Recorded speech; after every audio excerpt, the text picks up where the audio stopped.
সিপিএমের রাজ্য সম্পাদক মোহাম্মদ সেলিম অভিযোগ করেছেন, মমতা বন্দ্যোপাধ্যায় দিল্লি গেছেন বিরোধী জোটকে ভাঙতে। গত শতাব্দীতে উনি বাজপেয়ীর মুখ থেকে যখন নিজে মুখোশ পড়েছিলেন, কংগ্রেস ভেঙে যখন তৃণমূল তৈরি করেছিলেন, তখন গোটা দেশের মধ্যে তিনি প্রথম রাজনীতিবিদ। তিনি বলেছিলেন রাজনীতিতে কেউ অচ্ছুত নয়। তারপরে তো বিজেপির গ্রহণযোগ্যতা বাড়লো। তার আগে একমাত্র শিবসেনা এবং আকালি দল ছাড়া আর কেউ বিজেপিকে ছুতো না। 2, তিনি বিবিসিতে টেলিভিশনে ইন্টারভিউতে অন এয়ার বলেছেন যে আরএসএস বিজেপি হচ্ছে তার ন্যাচারাল অ্যালাই।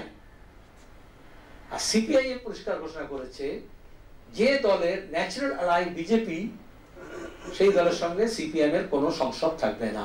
শুধু সিপিআইএম নয়, যে কোনো বামপন্থী দল যারা ইনকলাব জিন্দাবাদ বলে, যারা শ্রমজীবী মানুষের ঐক্যের কথা বলে, তারা কখনোই বিজেপির মতো বিভাজনকারী একটা দলকে, যে ধর্মের ভিত্তিতে মানুষকে ভাগ করে, তার সঙ্গে সংসদ রাখতে পারে না।